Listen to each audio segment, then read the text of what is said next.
Gunung yang terkenal angker di Indonesia, salah satunya adalah Gunung Lawu. Beragam mitos dan keunikannya mampu membuat siapapun ingin menelisik ke dalamnya. Lantas, apa saja keunikan dan misteri yang menyelimuti Gunung Lawu?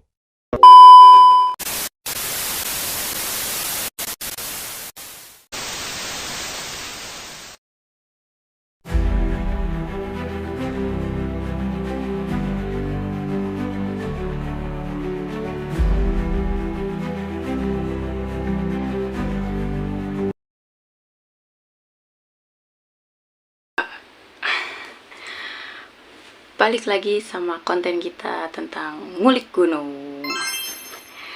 Oke teman-teman, kali ini aku mau ngulik gunung yang jadi favorit para pendaki di Jawa Tengah.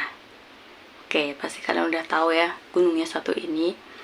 Gunung yang satu ini adalah Gunung Lawu. Penasaran? Mari kita ulik. Oke teman-teman, Gunung Lawu ini berada di dua provinsi ya. Yang pertama adalah provinsi Jawa Tengah dan yang kedua adalah Jawa Timur. Base camp pendakian Gunung Lawu ini ada beberapa, tapi yang favorit itu ada 3 base camp. Yang pertama adalah Cemoro Kandang, yang kedua adalah Cemoro Sewu, dan yang ketiga adalah Candi Ceto. Nah, biasanya para pendaki ini lebih favorit dan lebih sukanya itu ke Candi Ceto. Tapi pendaki sih lebih kebanyakan ke via Candi Ceto ya, karena memang jalurnya tuh landai, tapi ya panjang. Tapi mereka tuh suka gitu. Oke, sebenarnya ada apa aja sih yang menarik di Gunung Lawu? Mari kita ulik. Nah, Gunung Lawu ini teman-teman adalah gunung favorit para pendaki. Jadi masuk juga dalam Seven Summit Indonesia gitu kan. Dengan ketinggian 3.265 meter di atas permukaan laut, menjadikan gunung ini gunung yang favorit. Selain pemandangannya, gunung ini juga mempunyai beberapa cerita-cerita yang mungkin bisa bikin pendaki juga penasaran sekaligus ngeri gitu kan. Nah, apa aja? Yuk kita ulik.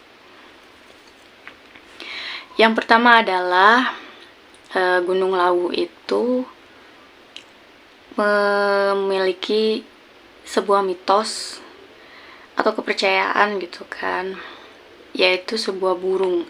Burungnya ini burung jalak gading ya.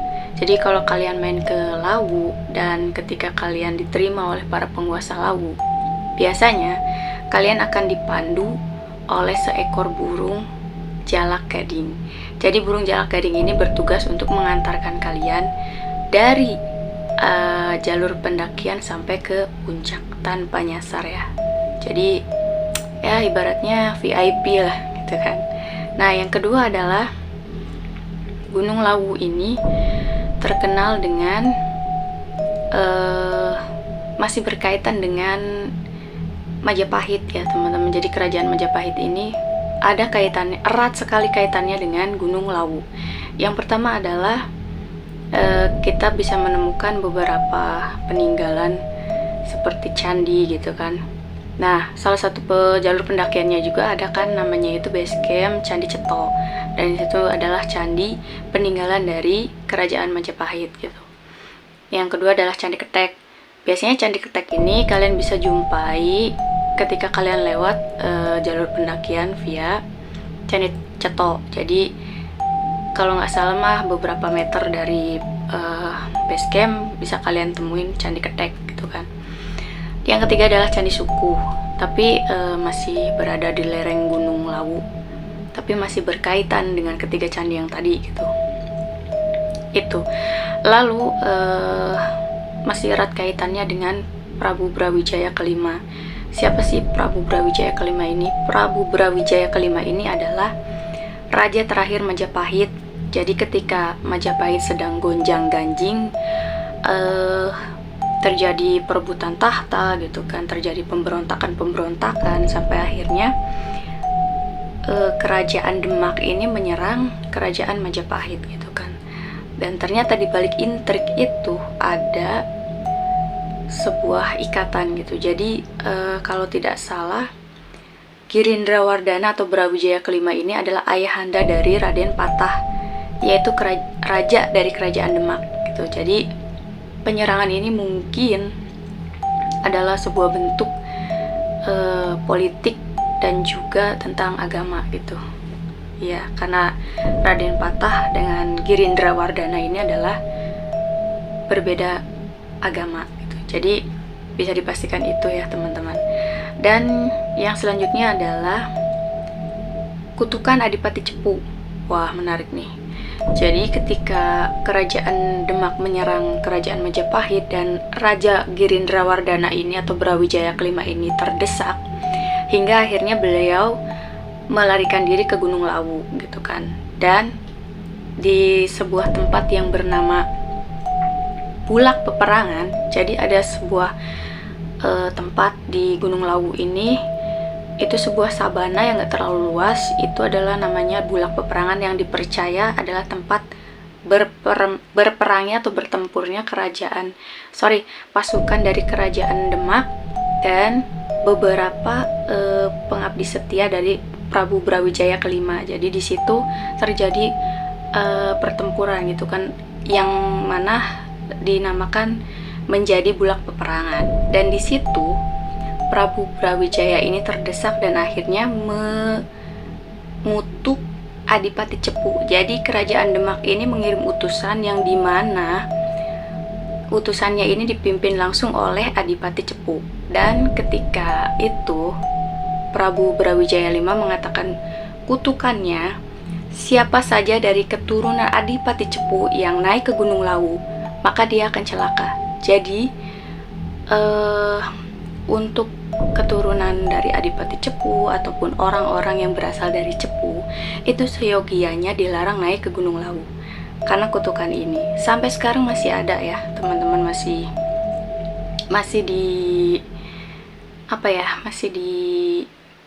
dipatuhi lah gitu, istilahnya seperti itu. Dan yang selanjutnya adalah Puncak Hargodalem. Dan ketika semakin terdesak gitu kan, Prabu Brawijaya kelima ini akhirnya beliau langsung naik ke puncak Gunung Lawu. Lalu selanjutnya melakukan moksa, yaitu moksanya adalah di Puncak Hargodalem gitu kan. Jadi Puncak Hargodalem ini tempat moksanya atau menghilangnya Prabu Brawijaya kelima. Dan sampai sekarang Hargodalem ini dipercaya sebagai magnet spiritual dari beberapa kerajaan di Jawa gitu kan. Masih saat ini masih tetap melakukan lelaku spiritual seperti labuhan gitu. Jadi ritual labuhan ini dilakukan di Gunung Merapi dan juga Gunung Lawu. Dua kerajaan ini adalah kerajaan Yogyakarta, Keraton Sultan Yogyakarta dan juga Solo. Jadi setiap tahun ketika melakukan labuhan pasti Gunung Lawu tidak pernah absen gitu kan. Jadi dan diketahui juga di Puncak Hargodalem ini ada sebuah tempatnya ini sebuah rumah gitu ya, berbentuk joglo. Itu diperuntukkan untuk keluarga keraton yang hendak melakukan ritual labuhan di Gunung Lawu.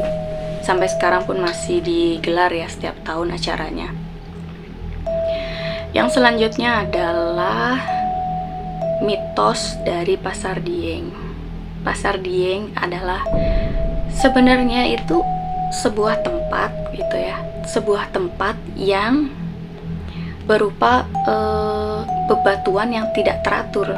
Jadi dipercaya konon katanya ini adalah sebuah reruntuhan kerajaan, tapi sampai saat ini para peneliti belum bisa memastikan ini adalah sebuah bentuk kerajaan dari kerajaan mana, dinasti mana, atau era kerajaan apa dan tahun berapa masih belum jelas, karena ini hanya berupa bebatuan yang tidak tersusun rapi dan tidak beraturan gitu. Tapi ada ditemukan sebuah bentuk seperti candi yang menyerupai susunan batu yang menyerupai gapura gitu. Dan dipercaya Pasar Dieng ini adalah sebagai tempat berkumpulnya para makhluk halus yang berada di Gunung Lawu. dan bisa disebut juga ini adalah sebuah pasar setan. Pasar setan gitu kan, menarik banget pasar setan. Oke, jadi ada sebuah cerita yang mengatakan kalau di puncak Lawu, yaitu di pos pendakian di Pasar Dieng, ini ada salah seorang pendaki yang mengalami kejadian yang sangat, ya bisa dikatakan di luar nalar lah ya. Jadi dia ini melakukan solo hiking sendiri, dan tepat di malam itu dia sampai di Pasar Dieng. Dia tuh kaget banget ya, setelah melakukan perjalanan cukup jauh dan lama, dia bisa menemukan sebuah pasar dan keramaian, di mana di sini tuh ada yang sedang transaksi, ada kegiatan jual beli gitu. Jadi dia tuh merasa, wah gila nih, ada pasar nih gitu kan, gue bisa ngopi-ngopi. Akhirnya dia pun membeli sesuatu dan ikut ngopi-ngopi katanya sama bapak-bapak di sana. Dan yang lebih bikin shocknya lagi, ketika pagi hari dia diketemukan tengah tertidur di atas sebuah batu ya. Nah, jadi dia tuh diketemukan oleh seorang pendaki yang kebetulan lewat daerah Pasar Dieng, dan dia pun ditanya gitu, Mas lagi ngapain di sini gitu. Dan dia pun seketika bener-bener shock karena tadi malam dia melihat rame pasar, rame orang-orang tengah melakukan jual beli gitu, dan dia pun sempat ngopi sama bapak-bapak katanya, dan sempat makan juga gitu. Jadi dia benar-benar shock gitu. Dan ada juga cerita lain yang mengatakan bahwa ada 2 orang pendaki yang melakukan pendakian malam. Pada saat itu salah satu pendaki mendengar suara misterius. Katanya suaranya itu seperti ini, "Arep tuku apa mas?" gitu. Kalau dalam bahasa Indonesia itu berarti mau beli apa mas gitu. Tapi dia tuh tidak menghiraukan gitu suara misterius itu, karena mungkin itu cuma angin aja gitu. Akhirnya dia pun terus berjalan dengan temannya, dan yang terjadi adalah kedua pendaki ini seperti linglung teman-teman. Jadi nggak jauh-jauh gitu, langkahnya tuh masih tetap di tempat yang semula gitu. Dia terus-terusan berada di tempat yang sama, sampai akhirnya mereka pun memberitahukan kejadian ini ke pihak base camp. Dan menurut warga sekitar, seyogianya ketika mereka mendengar suara "Arep tuku apa mas?", mereka ini melemparkan inilah gitu ya, seikhlasnya gitu, uang berapapun gitu kan. Jadi sebagai bentuk transaksi penjual dan pembeli gitu. Jadi mereka ya kayaknya tersinggung lah gitu dengan kelakuan pendaki yang ini gitu. Sebenarnya ini cerita yang di luar nalar, tapi memang ada ya beberapa gunung yang di Indonesia itu memang ada yang seperti itu ya. Oke, jadi merinding. Nah, selanjutnya adalah hal yang paling memprihatinkan banget ya tentang misterinya Gunung Lawu ini adalah hilangnya beberapa pendaki di Gunung Lawu. Jadi aku sampai saat ini masih ikut prihatin kepada mereka-mereka yang tidak kembali pulang ke rumah setelah melakukan pendakian di Gunung Lawu. Oke, ceritanya itu sebenarnya aku udah pernah ngulik ini ya di short, yaitu pendaki yang hilang di Gunung Lawu, tapi kita spill sedikit atau kita review sedikit. Jadi ada seorang pendaki itu berasal dari Magelang dan melakukan pendakian ini melalui via Candi Ceto dengan beberapa orang temannya. Dan ketika di pos 5, sekitaran pos 5, pendaki ini ketemu seorang pendaki perempuan yang berasal dari Wonosobo. Dan pendaki perempuan ini memberi sebuah tantangan gitu kan, gimana kalau kita melakukan balapan gitu, siapa yang bisa finish duluan ke puncak, dia akan ditraktir nasi pecel di Mbok Yem. Dan akhirnya korban yang bernama Alfi Kurniawan ini menyanggupi tantangan tersebut, dan akhirnya mereka pun berlomba untuk bisa sampai ke puncak. beberapa kali mungkin masih bisa bertemu ya mereka ini di jalur pendakian, sampai akhirnya ketika sore hari teman-temannya Alfi Kurniawan ini sudah sampai di puncak, dan lebih tepatnya di puncak Hargo Dalem di Warung Boiem ya. Mereka ini bertemu dengan perempuan yang balapan tadi gitu kan, dengan kawan mereka, dan mereka menanyakan di mana teman mereka gitu kan, apakah sudah sampai puncak ataukah belum. Dan ternyata pendaki perempuan ini juga ikut kaget, karena dia itu mikirnya bahwa si Alfi ini sudah sampai puncak duluan, dan akhirnya dia pun nyerah, sampai akhirnya dia cuma bisa sampai finish di Hargo Dalem atau Warung Boiem untuk nunggu Alfi datang supaya bisa ditraktir gitu kan. Dan ternyata teman-temannya ini langsung melakukan pencarian ke puncak. Dari puncak sampai Hargo Dumiling sampai Hargo Dalem, mereka nggak nemuin. Sekitaran Warung Boiem juga mereka nggak nemuin Alfi gitu. Sampai akhirnya mereka itu melakukan penyisiran sampai ke Pasar Dieng gitu, sampai ke bawah. Dan ternyata mereka juga nggak menemukan Alfi sama sekali, dan mereka sepakat untuk melaporkan hilangnya teman mereka ini ke base camp. Base camp langsung melakukan penyisiran gitu kan. Ketika mendengar kejadian ini, base camp langsung melakukan penyisiran gitu, beberapa tempat, tapi ternyata masih nihil. Dan akhirnya untuk memaksimalkan pencarian, mereka pun pihak base camp menutup seluruh jalur pendakian untuk memaksimalkan pencarian. Dan sampai orang tua dari Alfi ini datang ke Gunung Lawu dan ikut melakukan pencarian di Gunung Lawu, dan hasilnya pun tetap nihil gitu. Alfi tidak diketemukan. Pencarian dilakukan sekitar 3 minggu dan tidak membuahkan hasil sama sekali.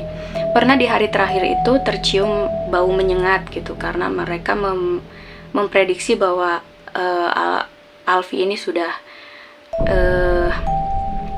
wafat gitu, karena mencium bau yang tidak sedap dan menyengat. Tapi ternyata bukan, itu bukan jasad dari Alfi Kurniawan. Sampai berita ini diturunkan dan aku bikin vlog ini, Alfi memang belum ketemu sama sekali.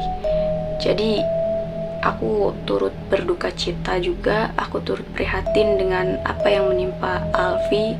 Semoga kedepannya tidak ada lagi pendaki yang mengalami kejadian ini, karena seyogianya kita adalah tamu. Dimanapun kita berada, kita adalah tamu, dan bersikaplah baik sebagai tamu. Dilarang juga membuang sampah sembarangan, karena gunung bukanlah tempat sampah.